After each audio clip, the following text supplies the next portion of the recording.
no completion.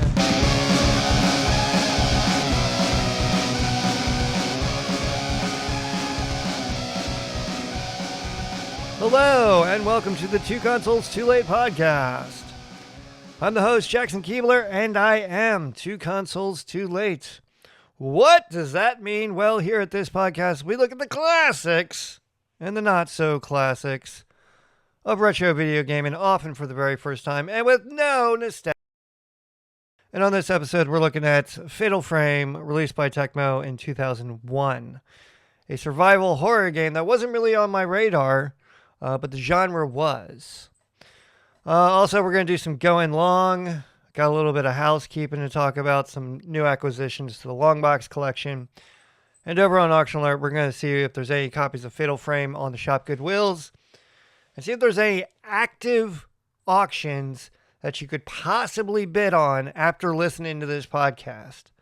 Because I'm tired of featuring auctions that have already sold. But I will talk about some sold auctions that pertain to previous episodes of Two Consoles Too Late. All right, it's going to be a lot of fun. Let's go. Going long. It is going long. Looking long. Going long. It is going long. Looking long.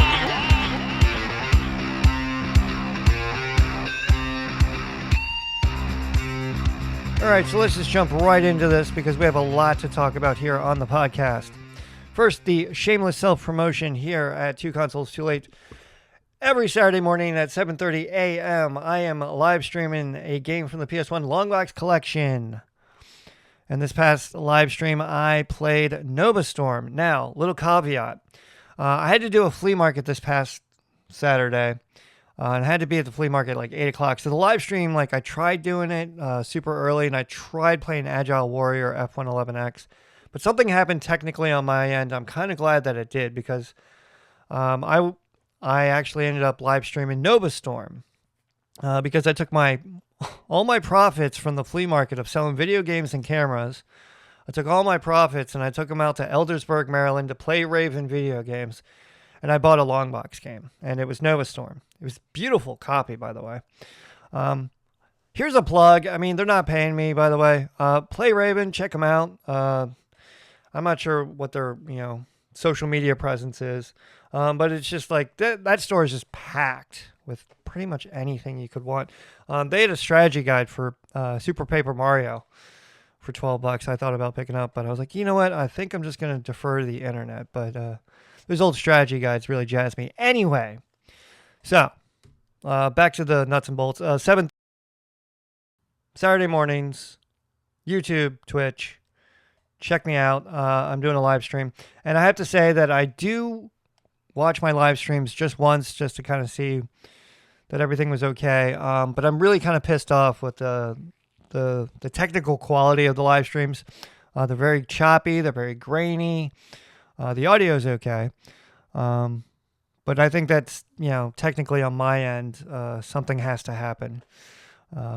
Because this exploded iMac is... once again, here we are doing a podcast, and the thing is struggling. It's like a steampunk computer at this point. A couple times here on the podcast, I've said I wanted to pick up a mouse for the PS1 so I could play certain games in the long box collection. And those games were XCOM, UFO. The name of that game's eluding me right now. It's right behind me on the shelf. XCOM and A-Train. Because that's like a Maxis SimCity looking game. There's another game in there that I'm probably missing, and I'll probably remember after doing this podcast. Anyway, so I went over to the eBays for S&Gs just to see, how much I could get a PS1 mouse for, and those damn things are not cheap. The cheapest one I found on eBay was like $50. And of course, I went over to the ShopGoodwills, which I'm going to talk about here in a bit. Not for auction alert, just because I got a little bit of to talk about. So I went over to the ShopGoodwills and they didn't have one. So I talked to the proprietor of Play Raven Games that I was looking for this PS1 mouse, and they were kind of expensive. And he sort of gave me like a real quick explanation. Apparently they didn't make that many or something like that. So, if you're listening to this and you have a PS1 mouse you want to get rid of, hit me up. Alright, so I gotta talk a little bit about a certain ShopGoodwill that I'm going to war with. And in order to do that, I want to cue up some music. I just listened to my Silent Hill episode, and I forgot how much I like this song, so I was like, you know what, I'll cue that up. While I'm talking about this goddamn horrible ShopGoodwill. Oh, we're going to the mattresses, folks. So, I think I've said previously here on the podcast that I have some issues with a certain ShopGoodwill that's located in the southwest of the greater 48. And so I was talking about how I was looking at a copy of Primal Rage and I asked if they had the manual. And I received absolutely no response. Well, I did receive a response.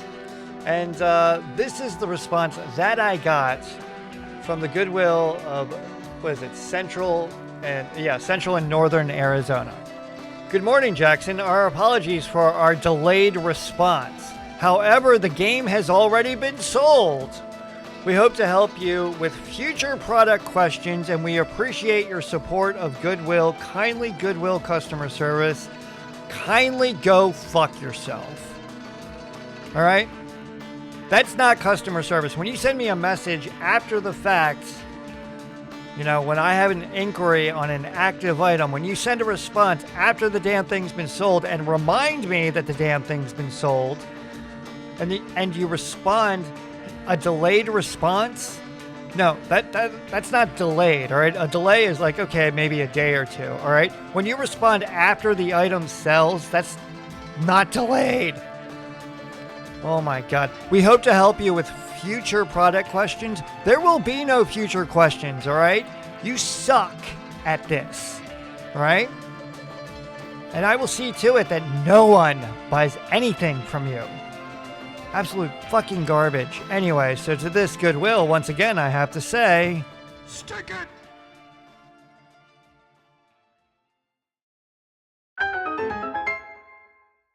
All right, I got that out of my system. But I did want to talk about some acquisitions to the PS1 Longbox collection. Just said I picked up a copy of Nova Storm from my local retro video game store. But I also picked up a lot of games from the ShopGoodwills. This came from the Goodwill Easter Seals Miami Valley. That's in Dayton, Ohio. So go Rudy Flyers. My nephew goes to the University of Dayton. Joe, if you're listening, how you doing? And if you are listening, hit me a message because Long Island Retro is coming up, and I know that's up in your neck of the woods. Anyway, so I picked up this lot of games. The 3 long box games were Street Fighter, the movie, V-Tennis, and Criticom. But the lot also included 6 regular PlayStation games, which were Spice World, Crash Bandicoot 2, Frogger, Rugrats, 2 Extreme, and a demo disc of Rascal. So those 6 games are going to go on to their great beyond, whether I sell them on the eBays, at a flea market, or trade them in at my local retro video game store, we shall see.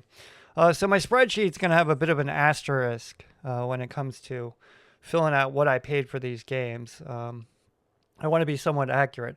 I knew this lot was going to go for a pretty penny, because Street Fighter, the movie, the long box game, Price Chart has that game at $127, which I don't know why it costs so much. But it is now mine, is now part of the collection. Whether I have to replace the jewel case remains to be seen. So the collection is growing. We're up to 57, and we're getting close to making another video for the YouTube.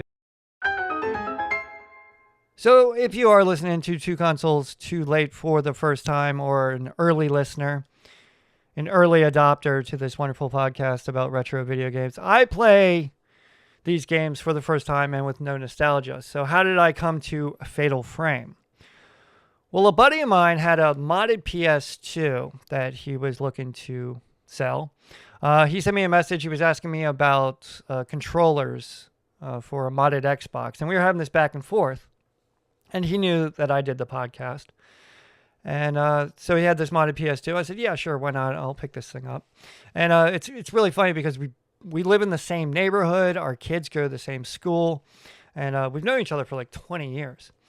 And we've remained in contact. Anyway, so he had this modded PS2, and I picked it up last week, and I literally brought it home, plugged it in, and just sort of went through the game library. And there were some titles that were missing, and I had to figure out how I'm going to be able to put games onto this modded PS2. But I just haven't had the energy and the wherewithal to get into all that. So as I was going through the library, all the Fatal Frame 1, 2, and 3 were on there. So I just, off the cuff, just started playing Fatal Frame, and I really started to enjoy it. And I decided, you know what? This is going to be a podcast game.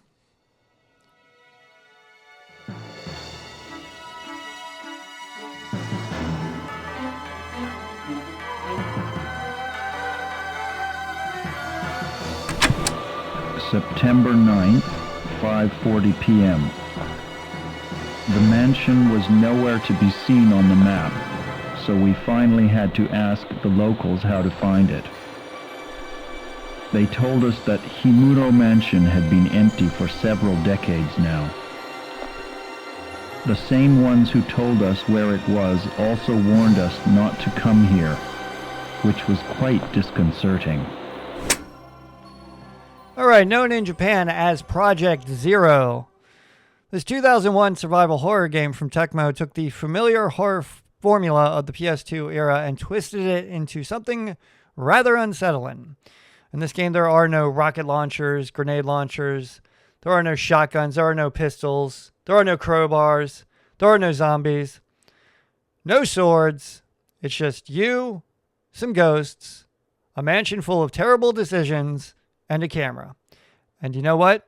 That was enough for this game. The early 2000s, or the early noughts, as they're becoming known, because it is 2026 and we are a quarter way through the 21st century, which is scary when you think about it. But anyway, the early noughts, I just like saying it, were an incredible time for horror games. The PlayStation 2 became the home for survival horror. You had games like Silent Hill 2, Resident Evil Code Veronica, Clock Tower 3, Rule of Rose, Haunting Ground, and many others. Developers realized that the PS2 had enough power for cinematic lighting, detailed environments, creepy sound design, and realistic facial animation. And unlike later horror games that leaned heavily into action, PS2 horror games often focused on helplessness. You were usually injured, emotionally traumatized, under-equipped, or completely unqualified for what was about to happen. And Fatal Frame might be the purest example of that philosophy, because your weapon was simply just a camera. Tecmo was mostly known for action games at the time. Now, when it comes to Tecmo, I think the games that I know Tecmo for, and I guess it's the one big one, is Tecmo Bowl, the football game for the NES. But they were also the makers of Ninja Gaiden. I'm sure I'm missing some. If you know some, drop me a comment. They're a well-known developer. Anyway, so they decided to make a slow-burn psychological ghost game that was a pretty dramatic shift for Tecmo. The original Fatal Frame, once again, was released in Japan in 2001 and later came to North American audiences for the PS2 in 2002. The game was directed by Makoto Shibata, who reportedly wanted to make a horror game based on fear rather than combat. The development team drew heavily from Japanese ghost folklore and spiritual traditions. Whereas Western horror often focuses on monsters attacking you physically, like zombies, Japanese horror tends to focus on lingering trauma, curses, spirits, guilt, isolation, and psychological dread. In Japanese horror, the ghost usually isn't just a monster, it's a tragedy. And Fatal Frame leans very heavily into that idea constantly. One of the most famous parts of Fatal Frame was its marketing. The game was promoted as being inspired by quote-unquote true events. Now, was Himuro Mansion real? Well, not exactly, but there's plenty of videos on the YouTubes speculating as to whether it was real or not. You can go check them out. I viewed them very briefly. But Tecmo blended urban legends, spiritual folklore, and rumored paranormal stories to create an air of authenticity. And in the early noughts, before everyone had fact-checking in their pocket, That kind of stuff worked. And the mystery made the game scarier. The early noughts were a peak era for, chain emails, paranormal TV specials, found footage horror, and internet ghost stories. So Fatal Frame arrived at exactly the right cultural moment. When I was putting this together, I remembered those chain emails, and I'm not sure if anyone would remember these. You get an email saying like, blah, blah, blah, blah, blah. If you don't send this to everyone on your address list, you're going to die by tomorrow and shit like that. I totally forgot about that stupid crap until I started putting this together.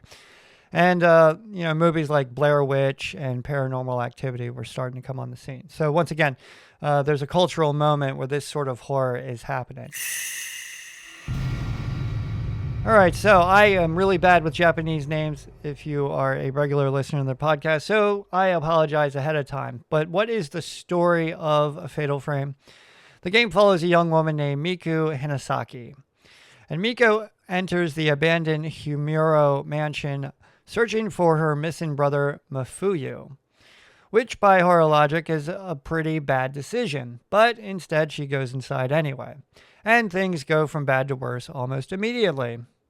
The mansion is haunted by hostile spirits connected to a failed ritual called the Strangling Ritual, which sounds like something you don't want to investigate at midnight with a flashlight. And a flashlight, by the way, that has the best batteries in the world because it never goes out.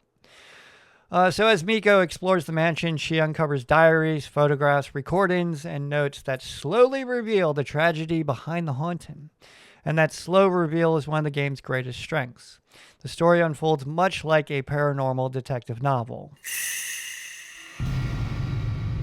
At the core of Fatal Frame is not your choice of weapons, but your lack thereof. So let's talk about the mechanics that made Fatal Frame legendary. The camera obscura. Instead of fighting ghosts with guns or melee weapons, you exercise them by photographing them. And somehow, this is more terrifying than any other horror combat system ever made. Now, why is that? Because to damage the ghost, you have to let it get close to you. And not just like 10 feet. We're talking like feet to inches close. And the stronger the shot, the closer the ghost must be. So every encounter becomes a psychological battle between panic, timing, and courage. So you're literally staring directly at the thing trying to kill you. And when you enter camera mode, the game shifts into first person, which means that you lose your peripheral vision, your movement slows down, and suddenly every hallway becomes absolutely unbearable. So gone are the shotguns and the pistols and the crowbars, all right? Your weapon is a camera, and its ammunition is film. I have to say, I found this to be absolute genius. But you can't talk about a survival horror game without talking about the sound design. And the sound design of Fatal Frame deserves its own reward. Because silence is weaponized.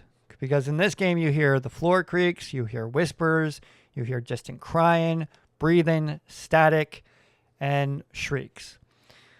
Sometimes nothing happens at all. And somehow that's when things get worse. Because the game trains you to expect danger constantly. The PS2's audio hardware was perfect for this kind of horror atmosphere. This is one of those games where headphones would generally increase the fear factor by about 400%. You hear someone behind you and immediately you turn around and there's nothing there. I have to say, I love the sound design of Fatal Frame, but a lot of it is lost on me, and I'm going to talk about that when I talk about my experience with Fatal Frame. And with good sound design also came wonderful visuals and atmosphere. Today's horror games often rely on realism, and Fatal Frame at the time relied on atmosphere. The lighting is dim, it is dreamlike, the rooms feel abandoned and frozen in time. The settings, you have like dusty mats, creaky wooden hallways, flickering lanterns, old ropes, blood stains. Everything just sort of feels spiritually contaminated, as it were. And because of the PS2's graphical limitations, your imagination sort of had to fill in some gaps. And I think that actually kind of made the game scarier. I think more realism would have actually taken something away from this game. The ghosts themselves have the eerie floating movement that I found very unsettling even today. They don't move like humans. They don't move like zombies. They drift like, I don't know, like spiritual clouds. They appear suddenly, and then they disappear suddenly. Then they appear again, but this time they're closer. And it really just added to the tension to this game. I found it absolutely wonderful. So what was it that made Fatal Frame so scary? And why was it so different from other survival horror games? Other horror games of the time, like Resident Evil, you become something of an action hero. Silent Hill, you have weapons and you do have combat options. Once again, pistols, shotguns, crowbars, chainsaws. But Fatal Frame doesn't do that. Fatal Frame keeps you vulnerable the entire time. Even, I would say, late in the game, you never feel safe, despite being more powered up. The game is constantly invading your personal space. And the ghosts don't just, stay at one side of the room. They are constantly approaching you, and they rush you, and they appear behind you, and then they grab you suddenly, and you go into a cutscene where you're being damaged. Sometimes they emerge from the walls. Sometimes they emerge from the floors. Sometimes they emerge from another, from downstairs. You can kind of see them off in the corner. The game completely understands that proximity, and it creates terror. And the camera obscura forces you into that proximity with every encounter you have with a ghost or demon. So Fatal Frame is just basically playable Japanese horror, because at the time of its release, the two big movies that came out at the time were The Ring and The Grudge, which were based on Japanese horror movies, Ringu and Ju-on. So basically playing Fatal Frame was like a playable version of The Grudge. Now, that made me ask the question, okay, did they make a video game out of The Grudge? And they did. It was released on the Wii. Ju-on, The Grudge, the Haunted House Simulator was released on the Wii. So now I'm really kind of curious to pick up a copy of that and kind of see how that was done on the Wii. Before we talk about my impressions of the game and my gameplay of Fatal Frame, let's talk about collecting Fatal Frame today. I played the first one for the PS2, but there are many games in the Fatal Frame franchise. Original PS2 copies of Fatal Frame are about $120. Fatal Frame 2, Crimson Butterfly, which was just remade and released on March 12th for modern consoles, and Fatal Frame 3, The Tormented. Once again, all those games are about $120 complete in box, and they are known for their ghostly imagery, their dark artwork, and their little screenshots that somehow looked kind of terrifying. So we're going to head on over to the ShopGoodwills and see what's out there in survival horror on Auction Alert. Auction Alert. So currently, if you do a search for Fatal Frame on the ShopGoodwills, they do not have any single game listings for any games in the franchise, but they do have some sold listings. So I went back 60 days to see what the games were selling for. Fatal Frame for the PS2 sold $101. It got 15 bids. That was complete in box. It actually had its manual. Whereas a loose copy of Fatal Frame for the PS2 sold for $72. And there was also a copy of Fatal Frame 2 Crimson Butterfly without its manual, and that sold for $89 from the Goodwill of North Florida. So every once in a while, one of the games in the franchise does pop up on the ShopGoodwill. But some other listings and retro gaming goodness that caught my eye on the ShopGoodwill, so I'm just going to give them some quick lip service. On the last episode of Two Consoles Too Late, I talked about Alundra, and guess what popped up on the ShopGoodwills coming from the Goodwill of North Georgia? A copy of Alundra. This is going to sell at the time of this podcast. It ends today. Today's Thursday. It's going to end 7, 8, 9, 10. It's going to end tonight, Eastern Standard Time at 10:13. This copy of Alundra is up to $92. So once again, Price Chart had that game around $120, so it's probably going to hit that. But that game was developed by Working Designs, and another Working Designs game came up on the Shop Goodwills from my local Shop Goodwill, Goodwill of the Chesapeake. It's a Lunar 2 Eternal Blue Complete Collector's Edition for the PlayStation. And right now that is up to $61 with 9 bids. But one of my Holy Grail retro video game consoles is up on the Shop Goodwills. This auction ends today, and oh my God, do I wish I had $1,000.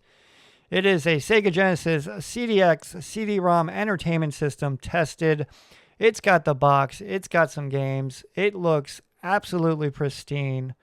And this is coming from the Goodwill Industries of Middle Tennessee. That's Nashville, so if you're a country music fan. Right now, has 25 bids. It's up to $802. There's 8 hours and 36 minutes left on this auction. And if I could just sell an organ in that time and get this console, I would consider it. This thing is absolutely beautiful. It's really rare to see one of these consoles with the box. And why is this my Holy Grail console? I don't know.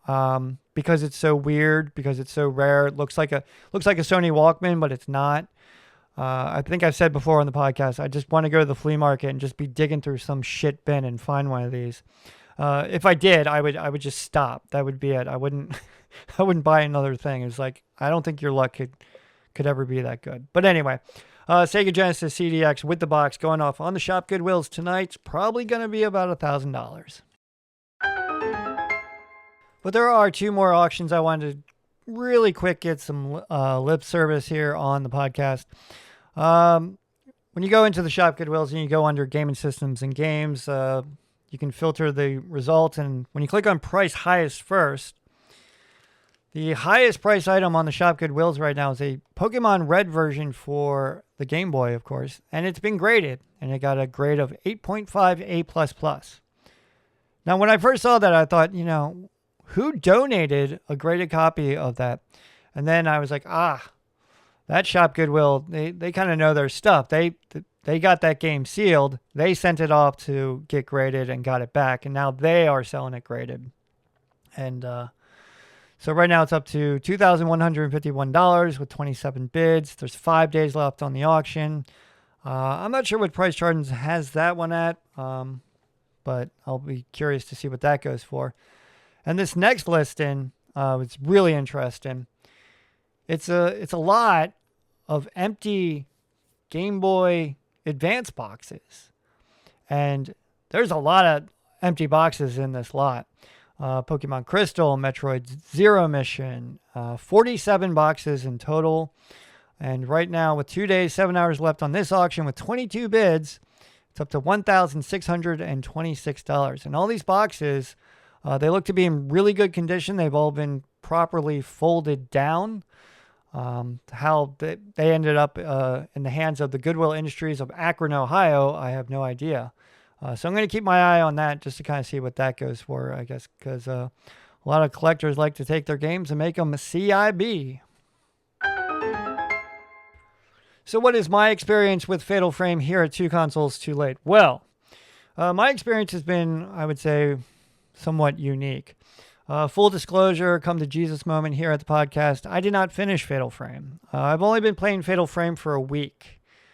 And I play about an hour or two every night. Some nights I just don't feel like playing, and that's just fine. And I've only made it through day 1. So I played enough that I think that I can talk about the game, but any later events in the game I can't speak to because I haven't gotten that far.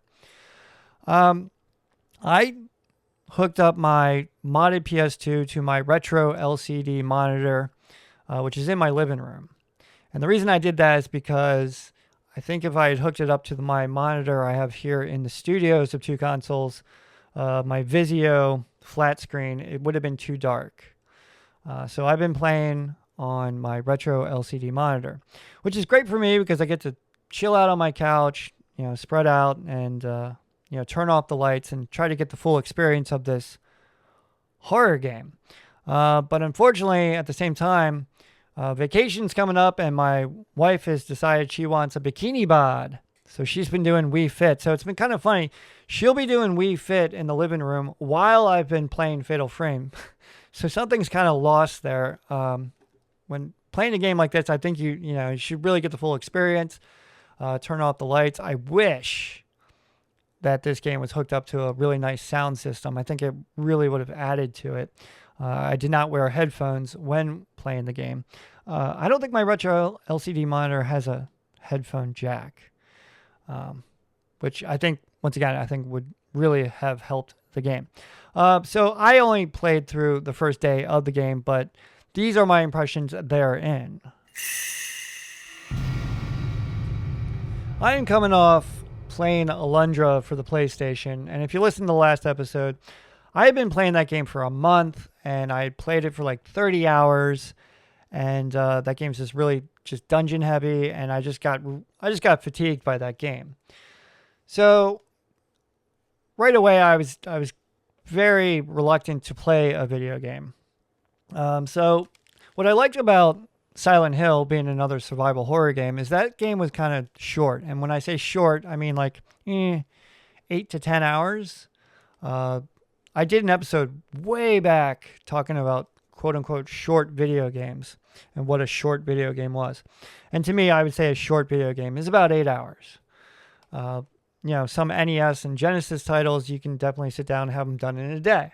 But a game like this, I figured, okay, I could have this done in about a week.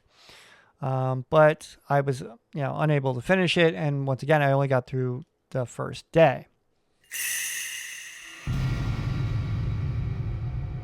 But in that one day, I had thoughts of many.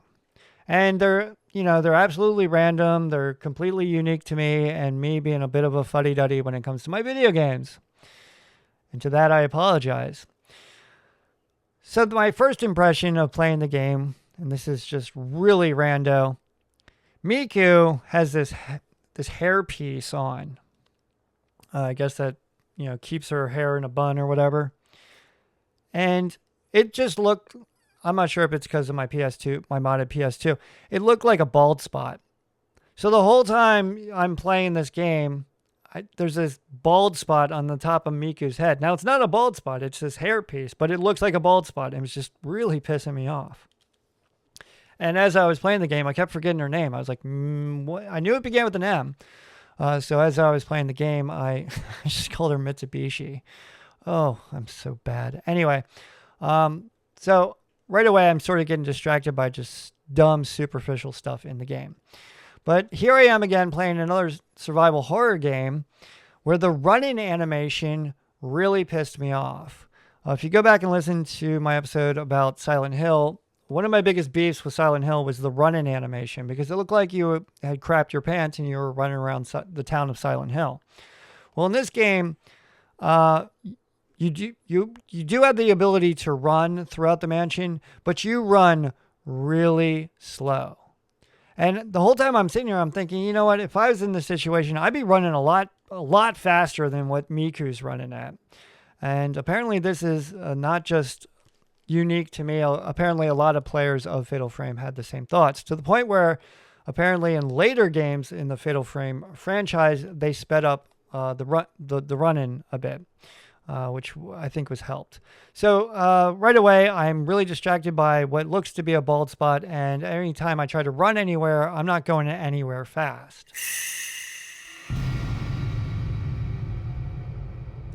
I found Miku's getup.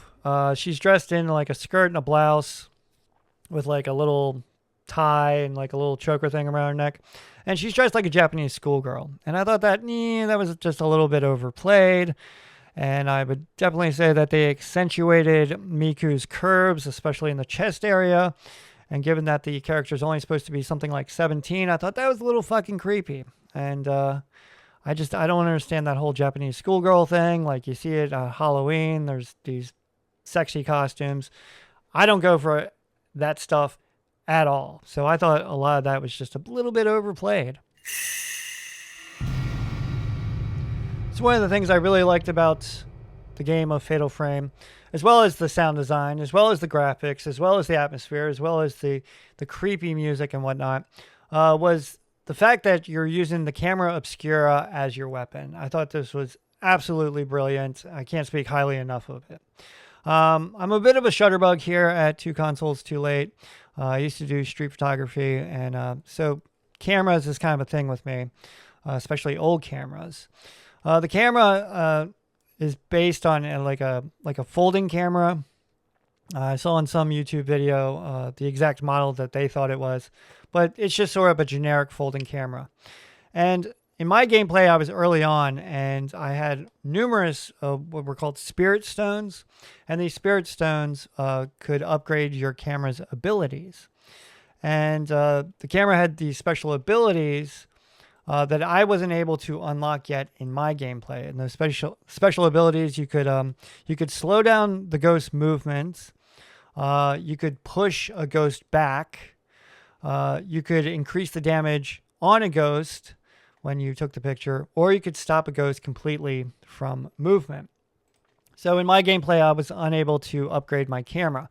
What I did like about it so far is that as you acquire points from exercising the ghost, in the game they call it ghost, it says how many ghosts you've driven, but depending on how many ghosts you defeated and how close they got to you and how many points you got, that affected how you upgraded your camera, which I thought was a bit of an RPG mechanic that I really, really enjoyed, and I really want to explore further as I play the game.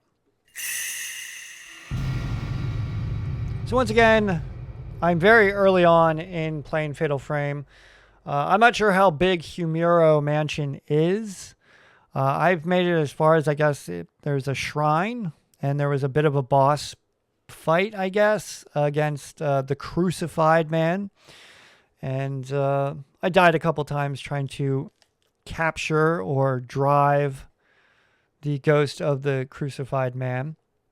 And, there are some graphic limitations. I couldn't unlock that boss fight unless I found the 5th Buddha statue, which was right under the Shinto gate. But I couldn't really distinguish it. I was just kind of walking around pressing X. And that was my experience with Silent Hill as well, is that graphically it was like, okay, I'm not sure what objects I can interact with here. So you just kind of walk around pressing the action button a lot, which I found myself doing quite a bit in Fatal Frame. What I really enjoyed about Fatal Frame was the controls. Because here we are on PS2, we've got the analog sticks. That is a standard on the PS2, and you're able to use them. One of my biggest beefs with Silent Hill were those god-awful tank controls. And that is a huge barrier to me playing Resident Evil, are those tank controls that I hear about. So to be able to use the analog stick was absolutely wonderful. However, this being a survival horror game, I will totally admit, there was a lot of jump scares, there was a lot of panicking, and I found myself button mashing. Not because I was trying to, just do damage in the traditional sense of button mashing.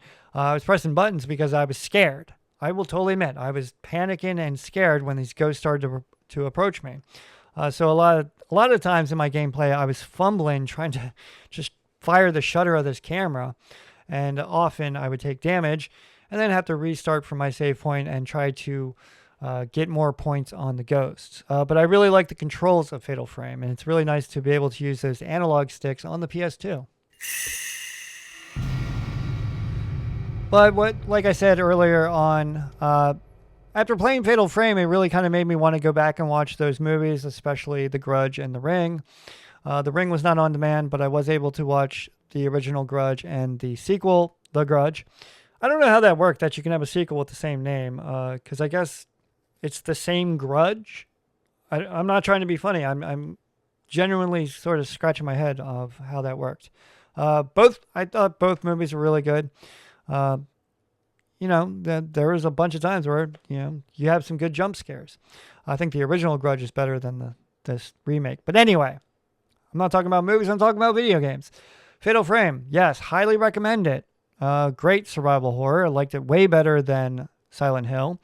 But I don't think Silent Hill got its due justice because I never played Silent Hill for the PlayStation 2. Silent Hill 2. And once again, I got to figure out how I can load games onto this hacked PS2 because I was really hoping that Silent Hill 2 would be on there, but it was not. And however, it did have Fatal Frame, and it has Fatal Frame 1, it has Fatal Frame 2, and it has Fatal Frame 3. I want to finish Fatal Frame. After I finish it, I'd be very curious to play Crimson Butterfly. Would I play the remake? No. Why? Because I don't have a modern console. Yes, I do have a Switch 2, and there are rumors that that remake is coming to the Switch 2. But I think I kind of want to play it on the PS2. I kind of want that sort of grainy graphics, and I don't, whether a remake makes it better or not. It seems to be a debate that we're constantly having when we're talking about these retro video games. Silent Hill 2 just got a remake that was released on modern consoles, and the original Silent Hill is also coming out on modern consoles. So my big takeaways from playing Fatal Frame so far, I'm really enjoying it. I'm enjoying it more than Silent Hill. Once again, I don't think I gave Silent Hill its due justice because I never played Silent Hill 2 for the PS2. So I have to get that loaded onto my modded PS2. Now I'm looking out for Cursed Mountain, another survival horror game on the Wii, and now Ju-On The Grudge for the Wii. But I'm not going to head on to the eBays anytime soon because I got vacation coming up and I got to start saving my shekels to head on down to the arcades on the boardwalk and go-kart races and whatnot. A much needed vacation here at the podcast.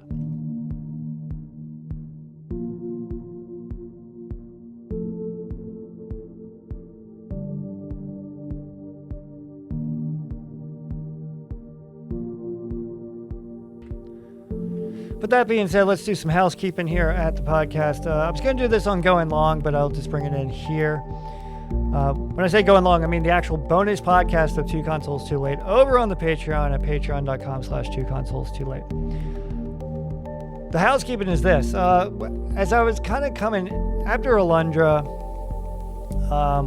once again, I had a lot of fatigue after playing that video game. And I'll say it once, I'll say it again. The day that Two Consoles Too Late becomes a job is the day that I stop doing it. And I was very reluctant to, do another episode. I get very frustrated sometimes with Two Consoles because it doesn't have success. It's not a well-known podcast, and my streams and downloads, the analytics don't meet an advertiser's standards. I don't look at the analytics of Two Consoles Too Late. I just look at, I got this, the Spotify app. When you open it up, it'll say, okay, these are your most played episodes. And a lot of recent episodes have been sort of creeping up the charts. The Gamer Hammer episode is now the number one episode of Two Consoles Too Late, which overtook the first episode of Two Consoles Too Late. I don't understand why the first episode of Two Consoles Too Late from 5 years ago is the most played episode. I guess when people try to discover a podcast, they listen to the first one. Oh my God, that episode is awful. But anyway, that all being said, I've been looking at the analytics of Two Consoles Too Late, and I've been sort of comparing out with other podcasts. And, I get frustrated and I don't have advertisers. But at the same time, I've really tried to distinguish Two Consoles Too Late. I don't want to be what I call a gamer bro podcast, where two guys get together, start talking about some retro video game, have some high fives, and then try to give their unique angle to it. The intro of Two Consoles Too Late is not your typical chiptune. I hate chiptunes, especially as intros. So I've really tried to distinguish Two Consoles Too Late and try to make it sort of like a bit of a variety show. And I really like my podcast, don't get me wrong. But I'm not selling dick pills and razor blades anytime soon.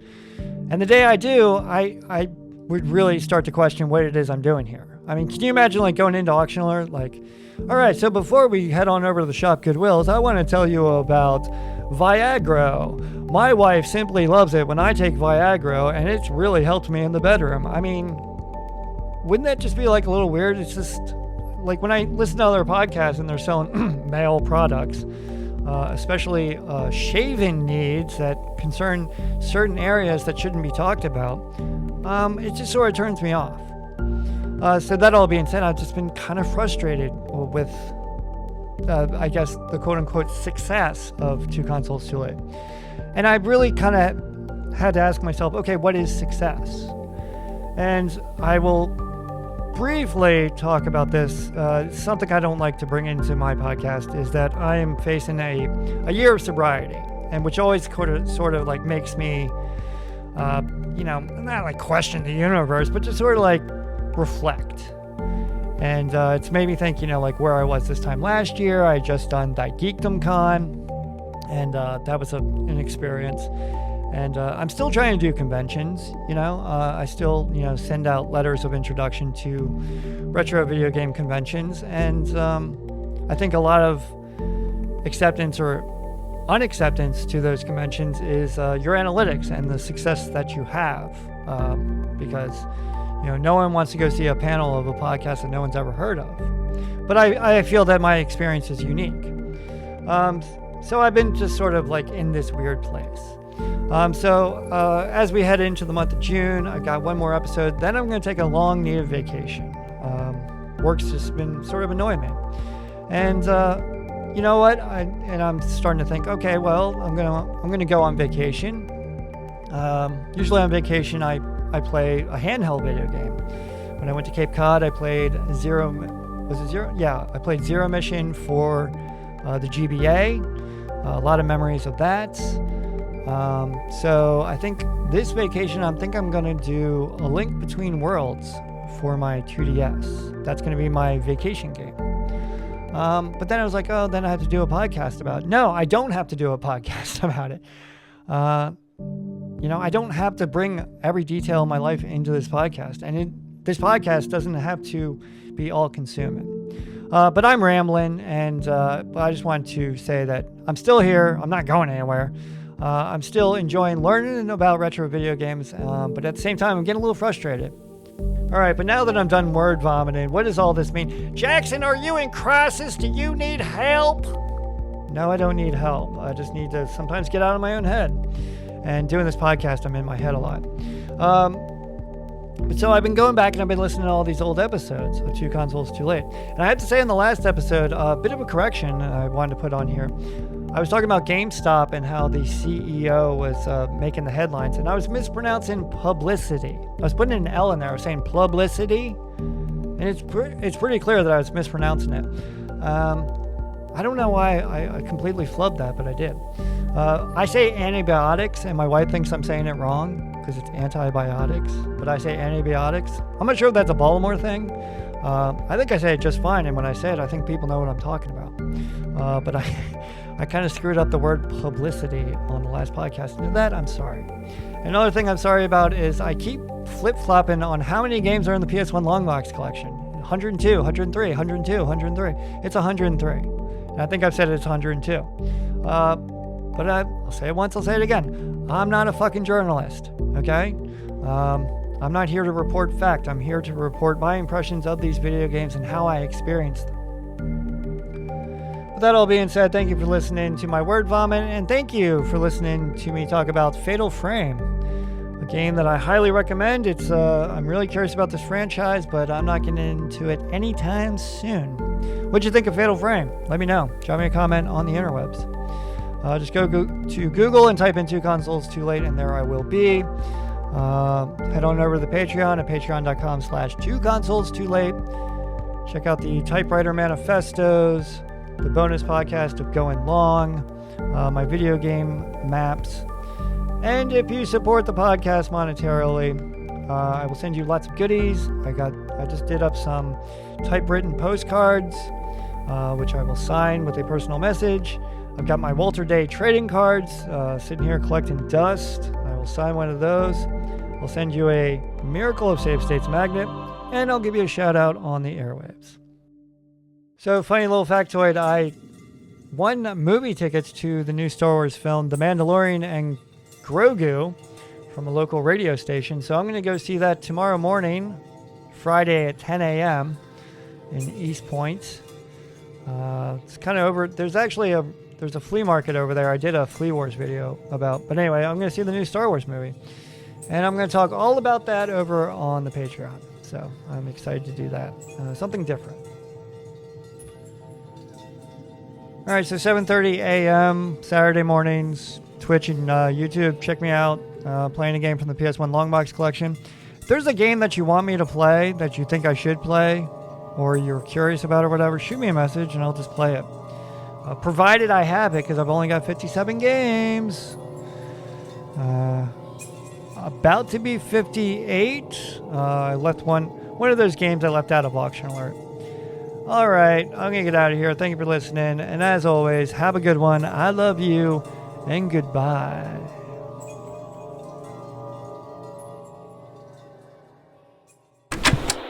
September 9th, 5:40 p.m. The mansion was nowhere to be seen on the map, so we finally had to ask the locals how to find it. They told us that Himuro Mansion had been empty for several decades now. The same ones who told us where it was also warned us not to come here, which was quite disconcerting. All right. Let's just get right into this. The shameless self-promotion here at the podcast every 7:30.